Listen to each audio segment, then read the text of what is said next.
सभी भाइयों को मेरी तरफ से प्यार भरा और दिल से नमस्कार। और मैं लेके आ चुका हूँ आपके सामने टॉप और बेहतर क्वेश्चन। जो भी मित्र मेरे एसएससी एमटीएस की तैयारी कर रहा है, एसएससी एमटीएस हवलदार की जो तैयारी कर रहा है, उनके लिए मोस्ट इंपॉर्टेंट क्वेश्चन है।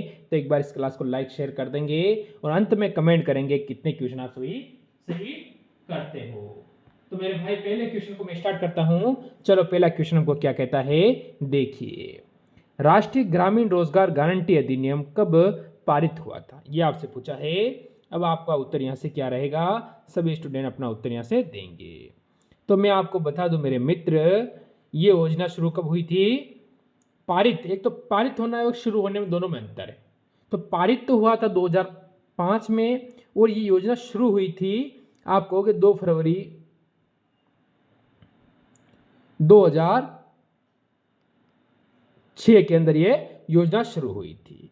ठीक है, ये आपको याद रखना है, एक बड़ी चीज है कि पारित और शुरू होना। आगे बढ़िए अगले क्वेश्चन पर। निम्नलिखित में से कौन सा युग सुमेलित नहीं है। सुमेलित का मतलब है वो गलत है, आपका सुमेलित नहीं है तो वो गलत होगा। तो अब आप सभी को बताना है कि यहां से सुमेलित कौन सा नहीं है। देखो कार्डियोग्राफी तो आपको पता है हृदय के लिए ही होता है, तो ये तो आप ऐसे ही ले लोगे। मैनोमीटर दाब, ये भी आप ऐसे ही मान लोगे। अब 2 ऑप्शन तो आपने ऐसे ही क्लियर कर लिया। सिस्मोमीटर, ये किसके लिए होता है भाई सिस्मोमीटर, ये थोड़ा गलत लग रहा है। तो आप सभी कहोगे कि सर ऑप्शन नंबर डी हमारा बिल्कुल सही रहेगा। यहां पर आगे चलो। G20 शिखर सम्मेलन की मेजबानी करने वाला पहला अरब देश कौन था। G20 शिखर सम्मेलन होता है, उसकी मेजबानी करने वाला पहला देश आपसे पूछ रहा है। इसकी जो पहला देश था जो मेजबानी की थी मेरे मित्र, यहां से इराक, सऊदी अरब, यमन, कतर। अब देखो क्या कहा है, पहला अरब देश पूछा है, तो आप सभी कहोगे सऊदी अरब। ऑप्शन नंबर बी यहां से बिल्कुल सही है। आगे बढ़ो। एक चाबी भरी घड़ी की घुमाने में निम्न में से किस प्रकार की ऊर्जा होती है। एक चाबी घुमाते हो उसके बारे में ये पूछ रहा है कि साइंस का क्वेश्चन है तो इसी हिसाब से पूछेगा कि अब आपसे पूछ रहा है ऊर्जा के बारे में। तो आप क्या कहोगे, स्थिर ऊर्जा, यानी ऑप्शन नंबर हम जाएंगे बी की ओर, जो हमारा बिल्कुल सही रहेगा। आगे बढ़ जाओ। वह सेल जिसमें विद्युत धारा का उत्पादन रासायनिक अभिक्रिया के फल स्वरूप होता है, वो क्या कहलाता है, ये बताना है। अब सभी यहां से उत्तर देंगे वो क्या कहलाएगा। तो हम यहां से क्या कहेंगे, जैसे विद्युत अपघटक सेल कह सकते हैं, प्रकाश रासायनिक सेल कह सकते हैं, विद्युत रासायनिक सेल कह सकते हैं। तो आप सभी का ऑप्शन नंबर डी तो आप ऐसे ही काट दोगे।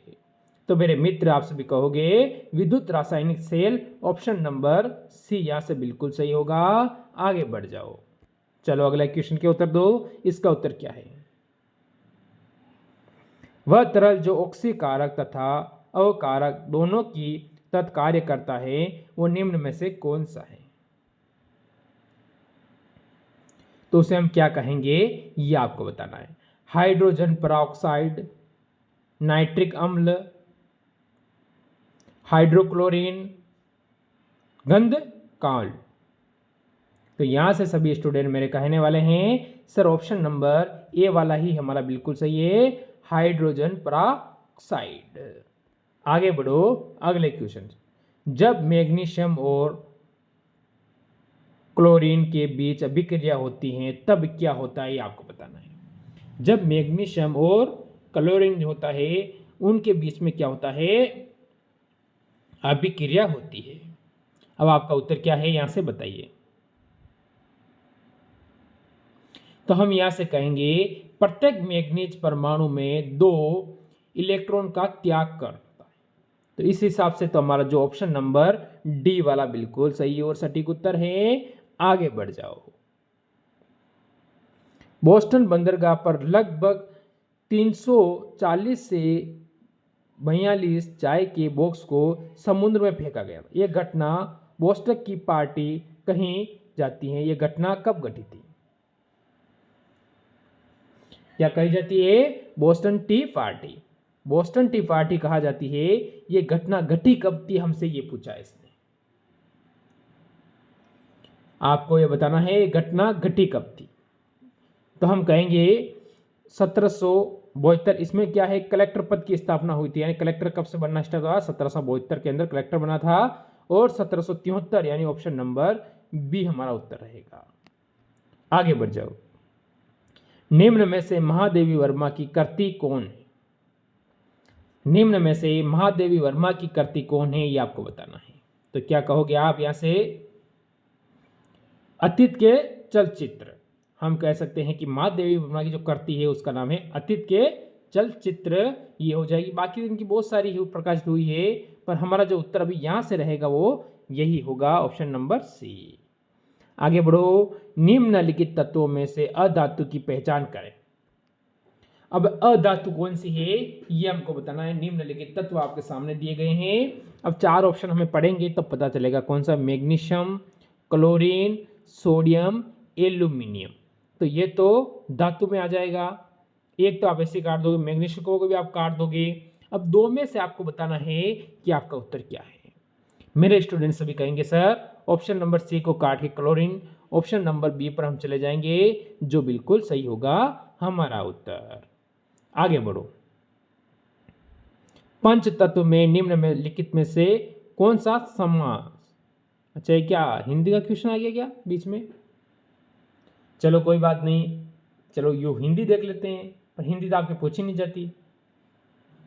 अब आ गया तो इसे आप छोड़ दो, या फिर मैं आपको कर देता हूँ दिग्गज समास होगा इसमें।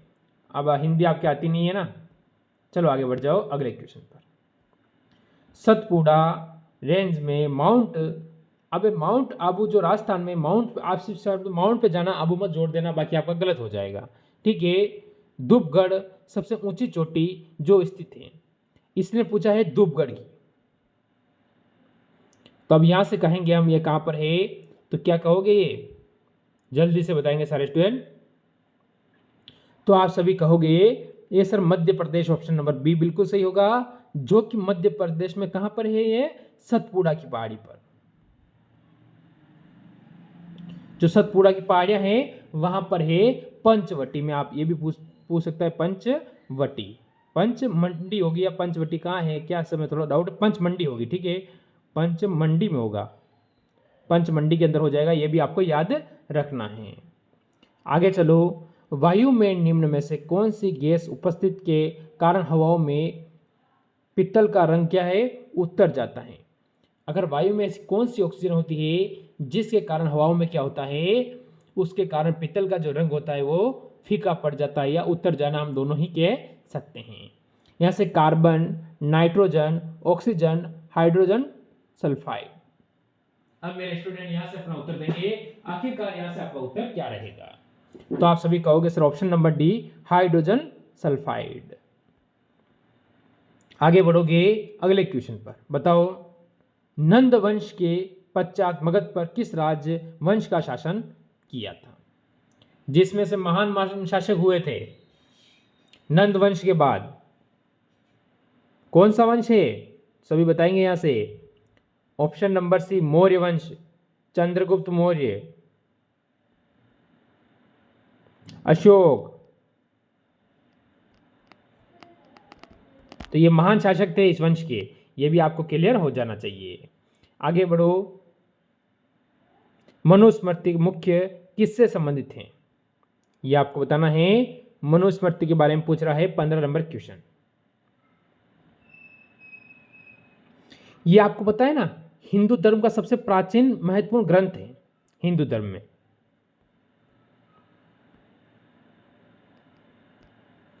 अब आप अपना उत्तर बताएंगे कि यहां से अपना उत्तर क्या रहेगा। प्राचीन ग्रंथ है मनुस्मृति हिंदू धर्म का। इसमें जो सामाजिक व्यवस्था है, कानून है, अर्थशास्त्र है, राज्य का कार्य पद्धति से है, आखिरकार इसका संबंध किससे है? तो आप सभी कहोगे यहाँ कानून। ऑप्शन नंबर बी बिल्कुल सही होगा यहाँ पर। आगे बढ़ जाओ।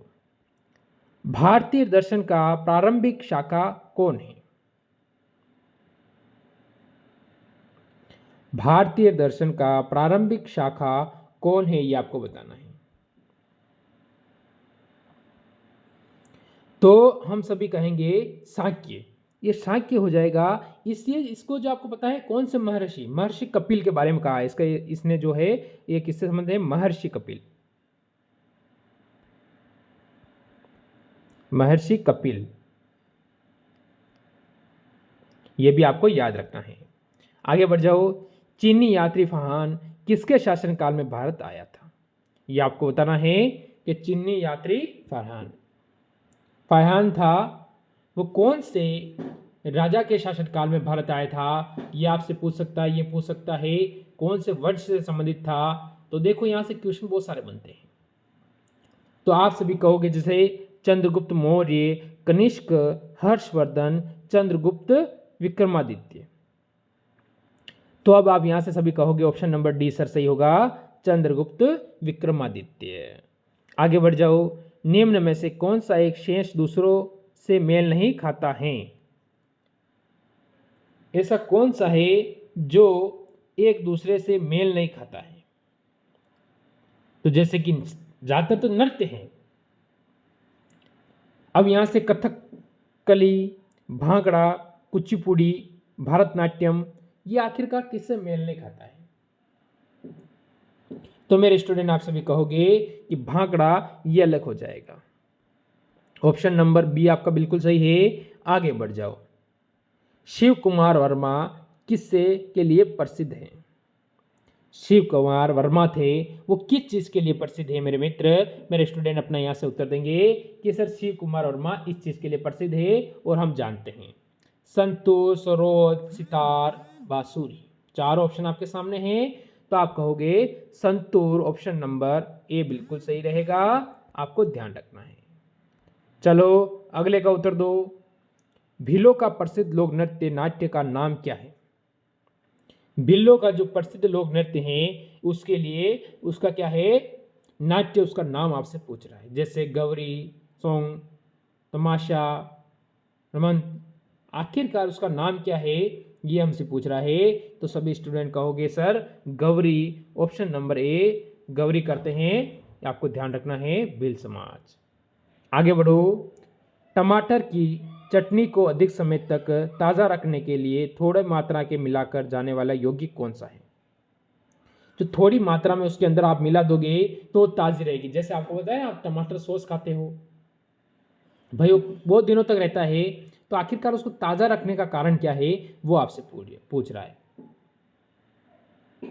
तो सोडियम बेंजोएट, सोडियम बेंजोएट का मतलब होगा मेरे स्टूडेंट ऑप्शन नंबर सी यहां से बिल्कुल सही है। आगे बढ़ो। खाद्य पदार्थों के परीक्षण के लिए प्रयोग में लाए जाने वाले रासायनिक इनमें से कौन है। रासायनिक खाने योग्य, अगर मैंने आपको कहा है अभी के उसमें आप खाओगे अगर तो टमाटर सॉस में मिलाओगे, तो क्या चीज़ मिलाओगे। तो टमाटर सॉस को आप खाते हो, तो ये आप मेरे को कमेंट कर सकते हो। आगे बढ़ो। कंप्यूटर साक्षरता दिवस कब मनाया जाता है। कंप्यूटर साक्षरता दिवस कब मनाया जाता है। कंप्यूटर साक्षरता दिवस जैसे कि 5 दिसंबर, 10 दिसंबर, 2 दिसंबर, 22 दिसंबर, आखिरकार कंप्यूटर साक्षरता दिवस कब मनाया जाता है। मेरे स्टूडेंट कहेंगे सर ऑप्शन नंबर ए हमारा बिल्कुल सही रहेगा, 5 दिसंबर। चलो ये कंप्यूटर पे एक और क्वेश्चन आपसे पूछ लिया जाता है, क्या इसका उत्तर आप मेरे को कमेंट करोगे। क्या कहता है कंप्यूटर किस भाषा का प्रयोग वाणिज्य कार्यों के लिए किया जाता है। बता दोगे ना उत्तर तो, कि नहीं बता पाओगे, ऑप्शन काटूं। चलो अब 3 में से आपको उत्तर देना है। आज का लास्ट और 25वां और अंतिम क्वेश्चन, इसका उत्तर बताएंगे सभी स्टूडेंट। न्यूजीलैंड में मुख्य निवासियों को किस नाम से जाना जाता है, यह आपको ध्यान रखना है। तो आप सभी क्या कहोगे मेरे स्टूडेंट। तो आप सभी कहोगे सर ये होगा कौन सा, जल्दी से, माओरी, ऑप्शन नंबर सी। ये बुशमैन आपको पता है ना, ये कहाँ का है, दक्षिण अफ्रीका का है। और इसके बाद आपको ये भी ध्यान रखना है, ये एक जनजाति है, कालाहारी मरुस्थल में पाई जाने वाली जनजाति है। क्या है? जनजाति। मरुस्थल में पाई जाने वाली एक जनजाति है, ये भी आपको याद रखना है। तो ये थे आज के टॉप क्वेश्चन। कैसी लगी क्लास? अच्छी लगी हो तो लाइक शेयर करना। मिलते हैं कल इसी समय एक और बेहतर क्लास के साथ। सभी को मेरी तरफ से जय हिंद, जय भारत।